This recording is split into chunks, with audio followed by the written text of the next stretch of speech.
The United States just offered to pay $500 billion for a Canadian province to leave Canada. Not invade, not threaten, not even demand, just buy. And Alberta is considering it. What I'm about to show you isn't speculation. It's documented. Exposed by the Financial Times on January 29th, confirmed by the US State Department, and endorsed on live television by Treasury Secretary Scott Bessent. This is what I call a quiet annexation. No troops, no tanks, no war. Just money, secret meetings, and a province ready to walk away from Confederation. Trump isn't taking Canada by force. He's making them an offer they can't refuse. Here's exactly how it works. Since April 2025, officials from the Trump administration have been holding secret meetings with a group called the Alberta Prosperity Project. These aren't fringe activists. They're organized, they're funded, and they're now connected directly to Washington. The meetings happened at least 3 times.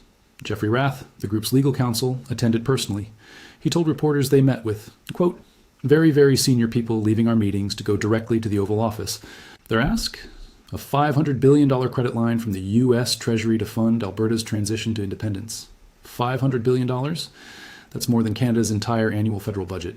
That's enough to build a country from scratch. And here's what Treasury Secretary Scott Bessent said when asked about Alberta. Quote, Albertans are very independent people. They're a natural partner for the US. I think we should let them come down. Let them come down. That's not diplomacy. That's a recruitment pitch from the man who controls America's checkbook. Now here's where this gets dangerous. BC Premier David Eby heard about these meetings and called it treason. His exact words, quote, to go to a foreign country and ask for assistance in breaking up Canada, there's an old-fashioned word for that, and that word is treason. Prime Minister Mark Carney demanded the United States respect Canadian sovereignty. He told reporters he's been clear with President Trump directly, but here's the problem. And this is the part Ottawa doesn't want to admit. They can't stop it. Alberta has until May 2nd, 2026 to collect 177,000 signatures on an independence petition. That's 75 days from now. If they hit that number, Elections Alberta must verify the signatures within 21 days. Are valid? A referendum on separation happens in October. The polls say 65% of Albertans would vote to stay in Canada. Sounds safe, right? But look closer. 29% say they would vote to leave or lean that way. Among UCP voters, the party that controls Alberta's government, 57% lean toward separation. That's not a fringe. That's the base. And here's the number that should terrify Ottawa. Among Albertans aged 18 to 34, 42% support independence. 42% of young Albertans are ready to leave Canada. That's not a protest. That's a generational shift. And generational shifts don't reverse. They accelerate. So how did we get here? How did Trump turn a provincial grievance into a continental crisis? It started with an election. In April 2025, Justin Trudeau's Liberal Party won a 4th consecutive federal election. Alberta went dark red with fury. They'd voted Conservative overwhelmingly. They'd campaigned against Trudeau for a decade. And once again, Ontario and Quebec decided the outcome before Alberta's votes even mattered. Within weeks, Premier Danielle Smith introduced Bill 54, the Election Statutes Amendment Act. It lowered the threshold for citizen-initiated referendums from 20% of eligible voters to just 10%. It extended the signature-gathering window from 90 days to 120. Smith publicly says she doesn't support separation, but she made separation dramatically easier. And everyone in Alberta understood exactly what she was doing. On July 4th, 2025, the Alberta Prosperity Project filed their petition application. The question was simple, quote, do you agree that the province of Alberta should cease to be part of Canada to become an independent state? First Nations groups sued, arguing separation would violate treaty rights. Critics demanded judicial review. Ottawa watched nervously. Then, on December 11th, 2025, the Alberta legislature passed Bill 14. This cleared every legal obstacle blocking the petition. 11 days later, Elections Alberta officially approved the application. On January 3rd, 2026, signature collection began, and what happened next changed everything. On January 26th, thousands packed Calgary's Stampede Park for an independence rally. The energy was electric. Attendees wore MAGA-style hats reading, "Make Alberta Great Again." They waved provincial flags. They chanted. They signed petitions. Some wanted Alberta to become its own country, but others wanted something different. They wanted Alberta to become the 51st state. 3 days later, the Financial Times dropped the bombshell. Secret meetings, State Department officials, Treasury involvement, $500 billion on the table. Suddenly, this wasn't just about Alberta versus Ottawa. This was about Washington versus Ottawa. And Ottawa was losing. Trump didn't create Alberta's grievances, but he saw the opportunity, and he's exploiting it perfectly. Think about what Alberta means to America. Alberta's oil sands produce 84% of Canada's crude oil. The province sits on 166 billion barrels of proven reserves. That's the third largest oil reserve on Earth. Only Venezuela and Saudi Arabia have more. Right now, that oil flows south through pipelines to American refineries. But it flows on Canadian terms, under Canadian regulations, subject to Canadian environmental policy, and increasingly threatened by Canadian politicians who want to phase out fossil fuels entirely. An American-aligned Alberta changes that equation permanently. Bessent mentioned this directly. Quote, "Canada won't let Alberta build a pipeline to the Pacific. I think we should let them come down into the US. He's not wrong about the pipelines. Northern Gateway was killed. Energy East was abandoned. Trans Mountain faced endless delays. Every attempt Alberta has made to diversify its export routes has been blocked by federal interference and provincial opposition from BC and Quebec. Ottawa told Alberta to keep the oil in the ground. Washington is telling Alberta to bring it south. That's not a hard choice for a province that built its entire economy on energy. And it's not just oil. Alberta has massive natural gas reserves, critical minerals, agricultural land, fresh water, uranium, the building blocks of 21st century economic power. An independent Alberta, aligned with Washington, would give America direct access to resources it currently has to negotiate for through Ottawa. No more USMCA disputes. No more tariff games. No more middleman. Trump gets the resources, Alberta gets the money and protection. And Canada loses a quarter of its landmass along with the engine of its economy. This is the quiet annexation. It's not loud. It's not violent. It's just efficient. But here's what makes this different from every other separatist movement in Canadian history. In 1995, Quebec came within 50,000 votes of leaving Canada. It was the closest the country ever came to breaking apart. But that was Quebecers deciding for themselves. No foreign power was funding the campaign. No foreign Treasury Secretary was endorsing separation on television. Alberta 2026 is different. The Americans aren't observers. They're participants. They're holding meetings. They're discussing credit lines. They're making public statements supporting independence. Republican Congressman Andy Ogles said it plainly. Quote, "I think the people of Alberta would prefer to be part of the United States because we are winning day in and day out." And Premier Danielle Smith, when asked if her caucus members had signed the separation petition, she shrugged. Quote, "MLAs can sign whatever petition they want. She's not stopping this. She's not condemning it. She's using it. Every poll showing 30% support for independence is leverage against Ottawa. Every secret meeting with Washington is a reminder that Alberta has options. Every day the petition gains signatures, Smith's negotiating position gets stronger. And if the movement grows beyond her control, if the referendum happens and actually wins, that's when the $500 billion becomes real. In part 2, I'll show you what an independent Alberta actually looks like. What happens to Canadian debt? What happens to the military? What happens to the provinces left behind? And why Ottawa's options are running out faster than anyone realizes. 75 days, 177,000 signatures, and a superpower waiting with an open checkbook. The clock is ticking. So what happens if Alberta actually leaves? Not theoretically, not someday. I mean October 2026. A referendum passes. 2 million Albertans vote yes. The province declares independence. What happens the next morning? This is the part nobody wants to talk about. Because the answer breaks Canada. Let's start with the legal reality. In 1998, Canada's Supreme Court ruled on the Quebec secession reference. The court said no province has a unilateral right to leave. Even with a clear majority on a clear question, separation requires a constitutional amendment.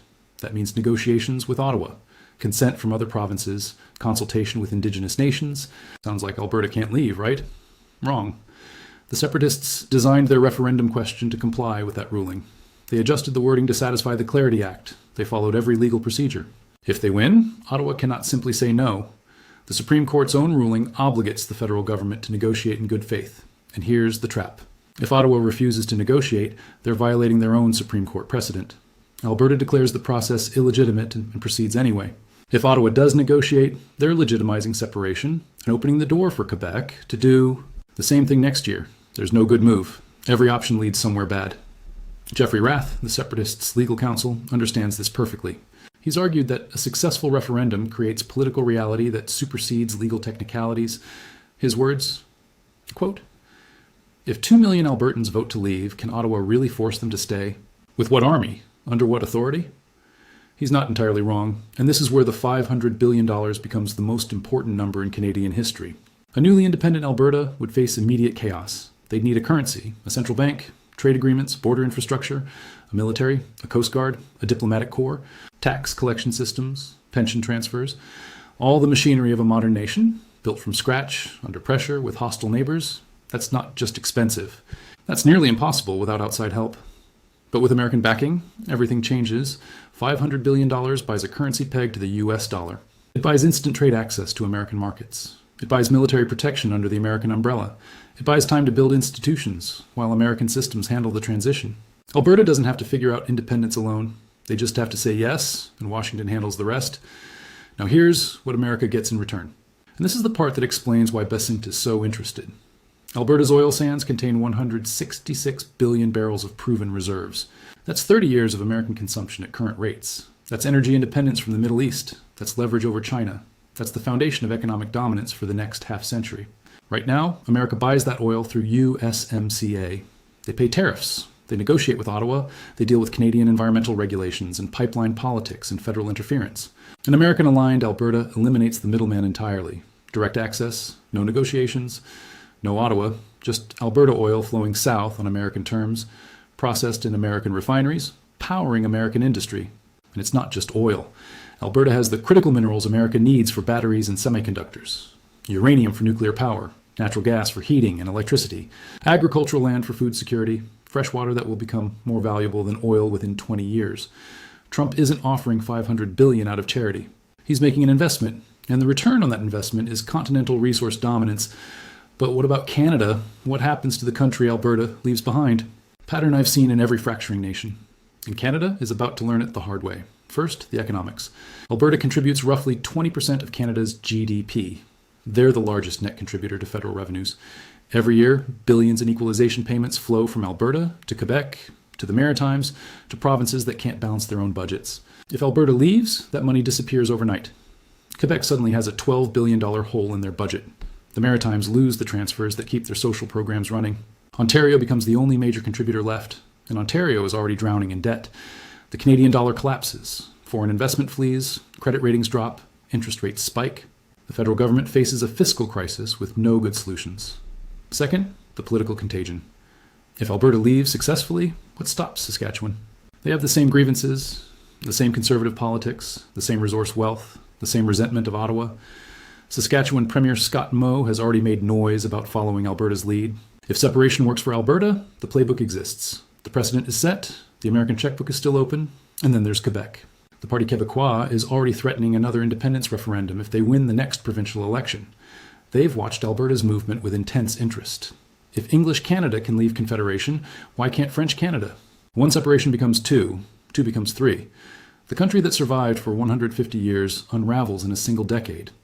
This is what I mean by collapse pattern. It's never one event. It's a cascade. Each fracture creates pressure that causes the next fracture. Each exit makes the remaining structure weaker and the next exit more likely. Canada in 2030 could look like the Soviet Union in 1992, a collection of successor states trying to figure out who owns what, who owes what, and how to survive, without the federal systems they'd relied on for generations. So why isn't Ottawa doing more to stop this? Here's the uncomfortable truth. They can't. Option one is winning the referendum. But that requires addressing Alberta's actual grievances. The equalization formula, the regulatory burden on energy, the perception that Ottawa treats Alberta as a piggy bank while lecturing them about climate change. Mark Carney has made some gestures, but he's a former central banker who built his career in London and Davos. He represents everything Alberta despises about the federal establishment. Time he talks about respecting Canadian sovereignty while Washington waves $500 billion, he sounds like he brought a spreadsheet to a knife fight. Option two is blocking the referendum legally. First Nations groups are suing, arguing separation violates treaty rights that predate Confederation. The courts might intervene. They might declare the results non-binding. But that creates a worse problem. If Ottawa uses legal technicalities to override a democratic vote, the separatists claim they're political prisoners. The movement radicalizes. Moderates become extremists. And Washington keeps the money on the table, waiting for Alberta to try again. Option three is making Alberta an offer. More autonomy, more revenue sharing, more control over resources. Give them 80% of what independence would provide without the chaos of separation. But this is toxic everywhere else. Quebec demands the same deal. British Columbia wants concessions. Ontario asks why Alberta gets special treatment. The Federation becomes a permanent negotiation where every province threatens to leave unless they get more. There's a reason no prime minister has tried this. The cure might kill the patient faster than the disease. And while Ottawa debates options, the clock keeps ticking. May 2nd, 75 days, 177,000 signatures. The Alberta Prosperity Project won't reveal their numbers, but they're holding packed town halls across the province. Lines wrapped around buildings in Red Deer. Thousands showed up in Calgary, Eckville, Stony Plain, Edmonton. They claim over 2,000 canvassers are working the province. They say they'll hit the threshold with time to spare. And Danielle Smith, Alberta's premier, the woman who could shut this down with a single press conference? She was asked directly if she'd signed the petition. Her answer, quote, "I believe a citizen-initiated process is meant for citizens. I'm watching all the petition campaigns that are out there." She's watching, not stopping, not condemning, watching. And when asked if her caucus members had signed, quote, "ML-as can sign whatever petition they want." Smith is playing both sides. She gets to tell Ottawa she supports a united Canada while letting the separatists do her negotiating. Every signature collected is leverage. Every poll showing rising support is a weapon. And if it goes too far, if the referendum actually happens, if Alberta actually votes yes, she'll adapt. Politicians always do. The person who won't adapt is Mark Carney. He's running out of time, running out of options, and running out of credibility with a province that stopped listening to Ottawa years ago. Trump understood something Carney still doesn't. You don't need to take territory anymore. You don't need armies or invasions or wars. You just need money, patience, and a population angry enough to accept your help. Alberta is angry, Washington has money, and Ottawa has 75 days to find an answer nobody believes they have. This is the Quiet Annexation, and it's already working.